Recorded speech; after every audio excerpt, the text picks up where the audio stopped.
매일매일 쏟아지는 핫 이슈 AI 솔루션 해시보 조이. 조이야, 요즘 이 날씨 때문인지 입술로 병원 가는 사람 정말 많더라고. 네, 겨울철이 되면 입술 때문에 불편함을 호소하는 분들이 급격히 늘어납니다. 단순히 트는 수준을 넘어서 붓고 따갑고 물집까지 생기는 경우도 많습니다. 그런데 대부분은 그냥 건조해서 그렇겠지 하고 넘기잖아. 맞습니다. 하지만 증상이 계속되거나 반복된다면 단순 건조가 아니라 입술 질환일 가능성을 의심해봐야 합니다. 입술도 이 질환이 이렇게 다양해. 생각보다 훨씬 다양합니다. 입술은 피부가 매우 얇고 피지선이 거의 없어 자극에 특히 취약한 부위입니다. 그래서 겨울철에는 문제가 더 잘 생깁니다. 그럼 가장 흔한 게 뭐야? 가장 흔한 입술 질환은 구수염입니다. 입술이 갈라지고 붉어지며 화끈거리거나 각질이 일어나는 것이 대표적인 증상입니다. 구수염의 원인은 춥고 건조한 날씨, 햇볕 노출, 입술을 핥거나 뜯는 습관, 아토피나 지루성 피부염 같은 기저 피부 질환, 치약이나 립스틱, 립밤 구강청결제 같은 자극 물질 감염까지 아주 다양합니다. 입술을 핥는 습관 정말 안 좋은 거구나. 그렇습니다. 일시적으로 촉촉해지는 것 같지만 침이 증발하면서 오히려 더 건조해지고 염증을 악화시킵니다. 각질을 억지로 떼는 것도 상처를 키우는 행동입니다. 이럴 때는 뭐가 제일 중요한 거야? 자극을 줄이고 충분한 보습을 하는 것이 기본입니다. 특정 제품 사용 후 증상이 생겼다면 즉시 중단하는 것도 중요합니다. 그런데 입술에 물집이 생기면 이건 좀 무섭더라. 그럴 경우 구순포진을 의심해야 합니다. 입술 주변에 작은 물집이 생기고 따가움, 열감, 통증이 동반되는 것이 특징입니다. 이거 헤르페스지? 네, 일형 단순 헤르페스 바이러스가 원인입니다. 한번 감염되면 신경절에 잠복해 있다가 면역력이 떨어질 때 재발하는 특징이 있습니다. 재발률도 80% 이상으로 높은 편입니다. 그래서 감기 걸리거나 피곤하면 잘 올라오는구나. 맞습니다. 발열, 스트레스, 격한 운동, 자외선, 월경, 외상 이런 상황에서 잘 재발합니다. 이건 초기에 잡는 게 중요하지? 그렇습니다. 초기에 항바이러스제를 사용하면 회복 속도를 확실히 높일 수 있습니다. 또 충분한 수면, 스트레스 관리, 자외선 차단이 재발 예방에 중요합니다. 입술 안쪽이 막 하얗게 일어나고 쓰린 경우도 있잖아. 그 경우 칸디다성 구내염을 의심해 볼 수 있습니다. 입술 안쪽이나 입안에 백태가 생기고 통증이나 쓰라림이 동반됩니다. 이건 어떤 사람들이 잘 걸려? 항생제 복용, 구강 건조증, 틀니 사용, 구강 위생 불량, 면역 저하, 스테로이드 장기 사용이 위험 요인입니다. 입 많이 건조하면 더 잘 생기겠네. 맞습니다. 예방의 핵심은 입안을 건조하지 않게 유지하는 것입니다. 물을 자주 마시고 실내 습도를 유지하고 수면 중 입으로 숨 쉬는 습관을 피하는 것이 중요합니다. 커피와 술은 입안을 더 건조하게 만들어 증상을 악화시킬 수 있습니다. 입술이 하얗게 일어나면서 얇게 파이는 건 뭐야? 그 경우 광선구순염을 의심해야 합니다. 장시간 자외선 노출이 주된 원인입니다. 특히 아랫입술에서 잘 발생합니다. 겨울인데도 이 자외선이 문제야. 그렇습니다. 겨울 자외선도 결코 약하지 않습니다. 광선구순염은 방치하면 편평세포암으로 진행할 수 있어 증상이 지속되면 조직 검사가 필요할 수 있습니다. 입술에도 암이 생길 수 있구나. 네, 그래서 자외선 차단 기능이 있는 립밤을 사용하는 것이 중요합니다. 특히 야외 활동이 많은 분들은 꼭 신경 쓰셔야 합니다. 결국에 입술 트는 걸 가볍게 보면 안 되겠네. 맞습니다. 단순 건조로 시작해도 반복되거나 통증, 물집, 백태, 변색이 지속되면 질환일 가능성이 큽니다. 조이야, 오늘 이야기 내용이 좀 많거든? 시청자분들을 위해서 핵심 한 번만 정리해 줄래? 네, 오늘 이야기의 핵심은 4가지입니다. 첫째, 입술이 갈라지고 붉어지면 구순염을 의심하고 자극과 앓는 습관을 피해야 합니다. 둘째, 물집과 따가움이 있다면 구순포진 가능성이 높아 초기 치료가 중요합니다. 셋째, 백태와 통증이 동반되면 칸디다성 구내염을 의심하고 구강 건조를 막아야 합니다. 넷째, 하얗게 일어나며 파이는 증상은 광선구순염일 수 있어 자외선 차단과 전문의 진료가 필요합니다. 정리 정말 잘 됐다. 그럼 오늘 이야기 내가 한 줄로 정리를 해볼게. 입술 트는 건 계절 탓일 수 있지만 계속되면 질환 신호일 수 있다.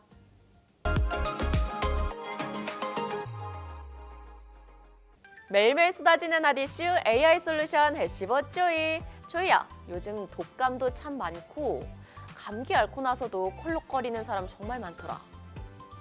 요즘처럼 독감이나 감기가 크게 유행하면 병 자체보다 그 뒤에 남는 후유증 때문에 더 힘들어하는 분들이 많습니다. 잔기침, 냄새 안 느껴진 목소리 안 돌아옴, 입맛 없음까지 걱정도 커지고 있습니다. 맞아, 이 병은 나은 것 같은데 몸이 예전 같지 않아서 괜히 불안해지더라고. 그래서 오늘은 호흡기 질환 후유증에 대한 대표적인 오해와 꼭 알아야 할 진실을 정리해 보겠습니다. 제일 흔한 게 잔기침이지? 이거 언제까지 가는 거야? 호흡기 질환을 앓고 나면 기관지가 예민해지고 기도 점막에 염증이 남아 잔기침이 이어질 수 있습니다. 특별한 원인 질환이 없다면 대부분은 시간이 지나며 자연히 회복됩니다. 그럼 약을 계속 먹을 필요는 없는 거야? 네, 이런 경우에는 약보다 생활 관리가 더 효과적일 수 있습니다. 미지근한 물을 자주 마시고 찬바람, 먼지, 향수 같은 기관지 자극 요인을 피하는 것이 중요합니다. 목에 손수건 두르는 것도 도움이 된다던데? 맞습니다. 목을 따뜻하게 유지하는 것만으로도 기침 자극을 줄일 수 있습니다. 그런데 이건 진짜 구분해야겠다 싶은 게 언제 병원 가느냐 이거야. 아주 중요합니다. 잔기침이 4주 이상 지속되거나 피 섞인 가래, 흉통, 발열이 동반되면 단순 후유증으로 넘기지 말고 반드시 진료를 받아야 합니다. 나이 들수록 기침이 오래 간다는 말도 맞아. 그렇습니다. 고령일수록 잔기침이 남을 확률이 높고 회복도 느립니다. 나이가 들면 기도 점막의 염증 반응이 오래 지속되고 기침 반사 능력도 약해지기 때문입니다. 그래서 가래도 잘 안 빠지는 거구나. 맞습니다. 배출되지 못한 가래가 다시 기침을 유발하는 악순환이 생길 수 있습니다. 후각 떨어지는 것도 요즘 정말 많이들 얘기하더라고. 근데 이 미각은 괜찮다는 사람도 있고. 그건 오해입니다. 호흡기 질환을 앓으면 대부분 후각이 떨어지면서 미각도 함께 저하됩니다. 순수하게 미각 신경만 문제가 되는 경우는 드뭅니다. 그래서 음식이 다 맛없게 느껴지는 거구나. 맞습니다. 다행히 대부분은 일시적인 증상입니다. 하지만 4주 이상 지나도 후각이나 미각이 돌아오지 않으면 치료가 필요합니다. 후각 훈련이라는 것도 있다며. 네, 서로 다른 계열의 향을 하루 2번 각각 10초 이상 집중해서 맡는 후각 훈련이 회복에 도움이 됩니다. 3개월에서 6개월 정도 꾸준히 해야 효과를 볼 수 있습니다. 집에서 할 수 있는 거네? 그렇습니다. 또구강을 청결하게 유지하고 충분히 쉬면서 다양한 음식을 맛보는 것도 회복에 도움이 됩니다.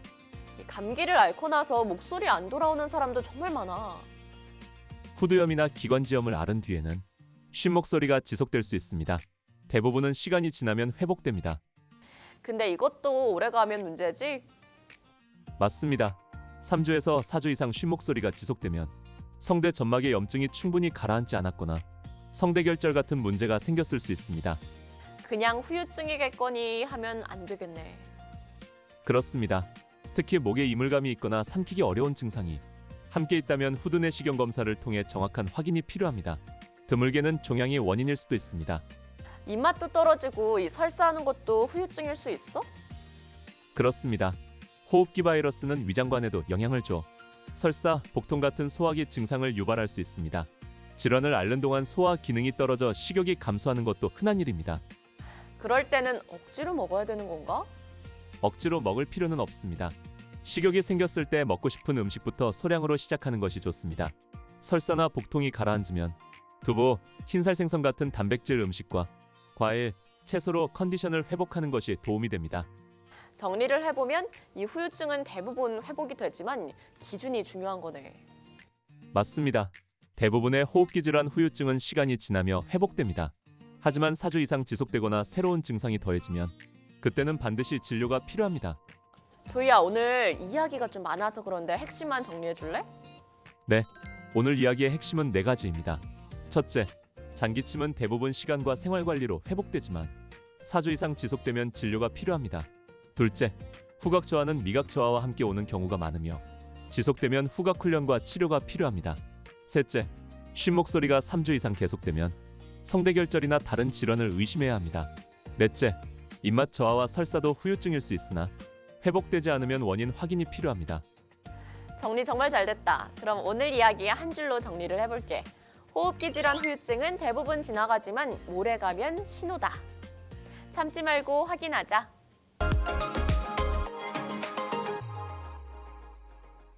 매일매일 쏟아지는 핫 이슈 AI 솔루션 해시보 조이.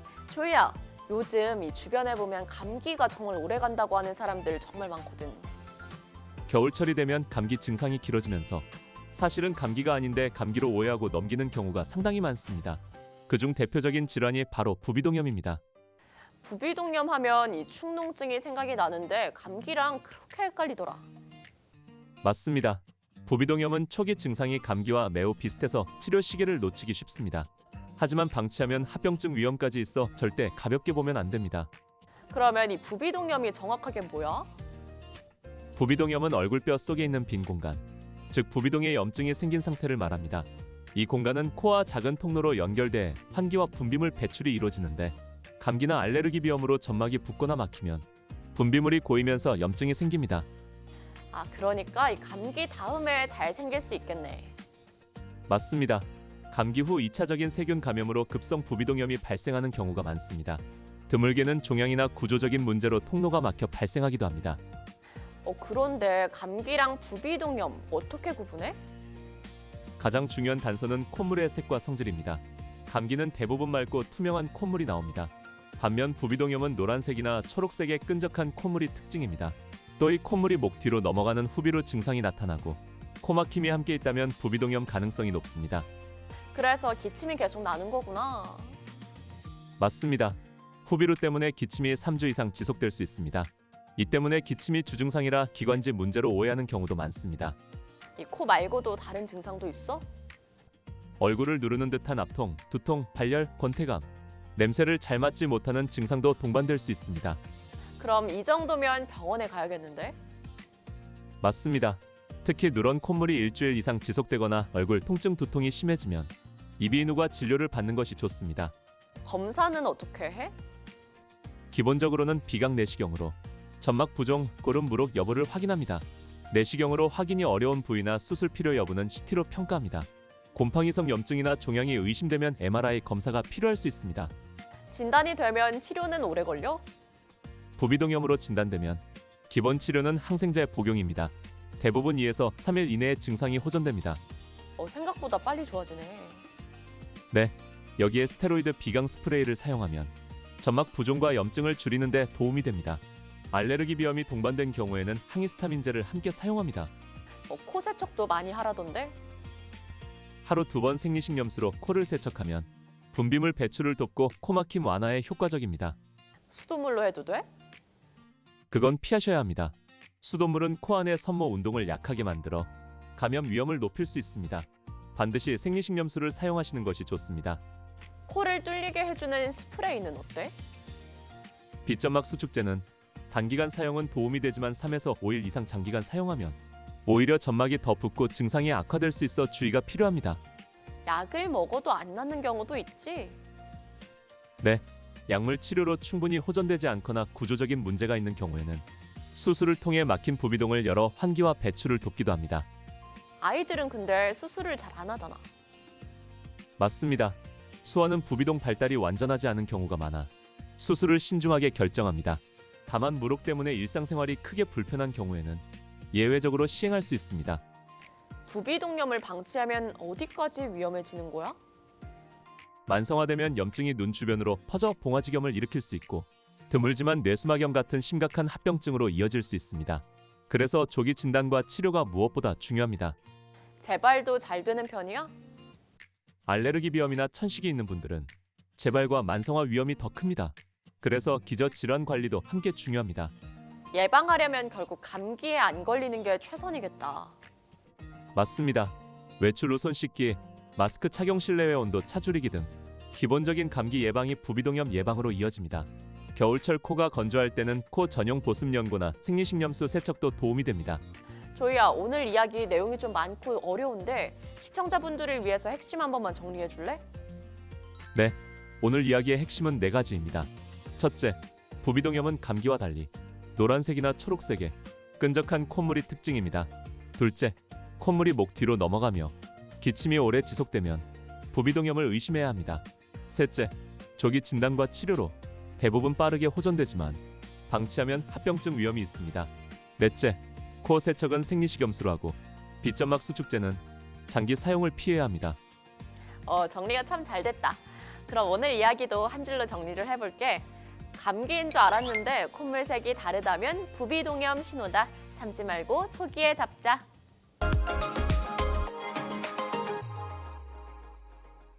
매일매일 쏟아지는 아리슈 AI 솔루션 헬시버 조이. 조이야, 이 건강검진철만 되면 중장년층이 제일 놀라는 게 이 키라면서. 실제로 건강검진 결과를 보고 키가 줄어든 걸 확인하고 당황하는 분들이 많습니다. 물론 나이가 들면 키가 줄어드는 건 자연스러운 현상입니다. 나도 어릴 때보다 키가 조금 줄었나 싶어. 그럴 수 있습니다. 뼈와 연골 근육이 퇴행성 변화를 겪으면서 척추를 구성하는 조직이 조금씩 수축해 키가 서서히 감소합니다. 그럼 어디까지는 정상인 거야? 단순 노화라면 키는 아주 천천히 줄어듭니다. 남성은 30대부터 70대까지 평균 약 3cm, 여성은 평균 약 5cm 정도 서서히 감소하는 것이 일반적입니다.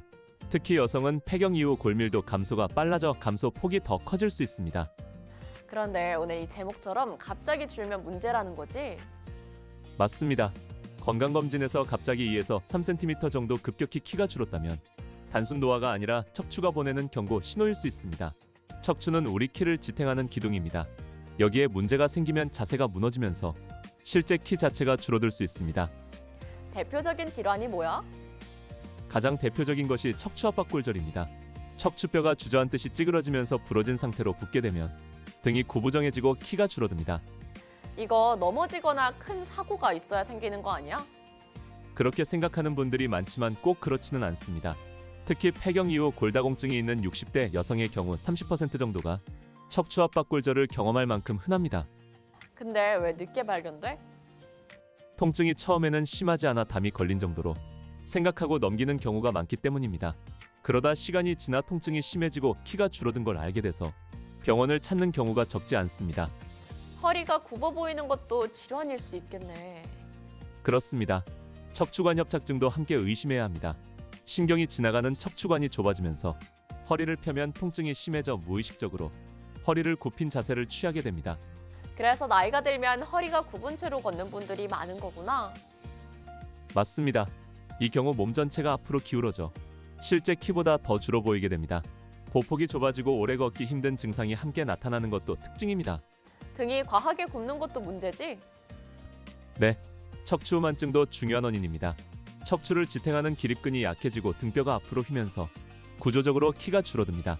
척추우만증은 폐활량 감소, 균형 능력 저하, 낙상 위험 증가 등 전신 건강에 큰 영향을 미칠 수 있습니다. 디스크도 관련이 있지? 디스크는 80% 이상이 수분으로 구성돼 탄력을 유지합니다. 하지만 30대 이후부터 수분 함량이 줄면서 퇴행성 변화가 시작됩니다. 특히 장시간 앉아있는 자세는 디스크 수분을 더 빨리 방출시켜 키 감소를 촉진합니다.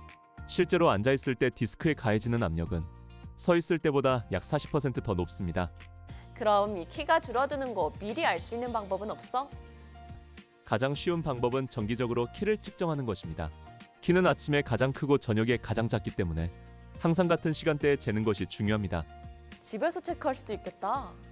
그렇습니다. 그리고 허리와 복부를 포함한 코어 근육 강화가 가장 중요한 예방법입니다. 코어 근육이 약해지면 척추뼈와 디스크의 하중이 집중돼 변형이 빨라집니다. 척추를 받쳐줄 근육이 없으면 허리는 자연스럽게 구부러질 수밖에 없습니다. 내 허리 근력 확인하는 방법도 있어? 간단한 방법이 있습니다.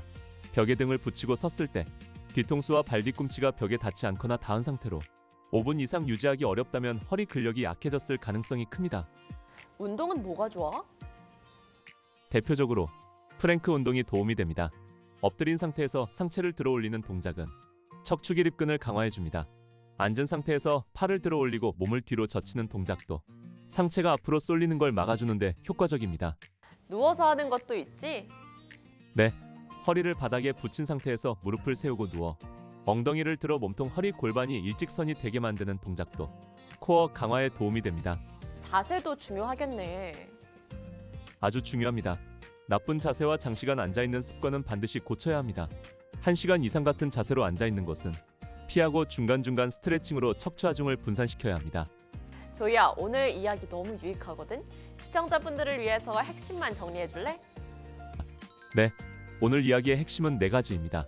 첫째, 나이 들며 키가 서서히 줄어드는 것은 자연스럽지만 갑자기 2에서 3cm 줄면 척추 질환을 의심해야 합니다. 둘째, 척추압박골절, 척추관 협착증, 척추우만증은 키 감소의 주요 원인입니다. 셋째, 코어 근육이 약해지면 척추 변형이 빨라집니다.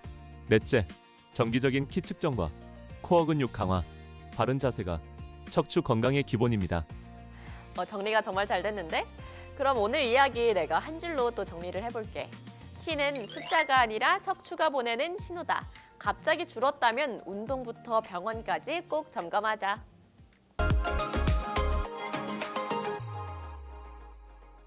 매일매일 쏟아지는 핫 이슈 AI 솔루션 해시보 조이. 조이야, 이번엔 손 얘기라서 그런지 괜히 더 신경 쓰이는 주제인데? 손은 우리가 하루 24시간 가장 많이 쓰는 부위이기도 하고 눈에도 잘 띄는 곳이어서 작은 변화에도 걱정이 커질 수밖에 없습니다. 특히 손 주변에 볼록하게 만져지는 혹이 생기면 더 불안해지죠. 맞아, 이 아프진 않은데 뭔가 만져지고 눈에 보이면 이게 괜찮은 건가 싶더라. 그럴 때 가장 흔하게 의심해 볼 수 있는 것이 결절종입니다. 흔히 물혹이라고도 부르는 양성 종양입니다. 결절종이면 암은 아닌 거지? 대부분의 결절종은 양성입니다. 생명을 위협하는 종양은 아닙니다. 관절이나 힘줄 주변에서 끈적한 점액 성분의 관절액이 주머니처럼 고이면서 생기는 물혹입니다. 주로 손등, 손바닥, 손가락 끝마디에 잘 발생합니다. 이 손목 쪽에 생기는 경우가 많이 있구나.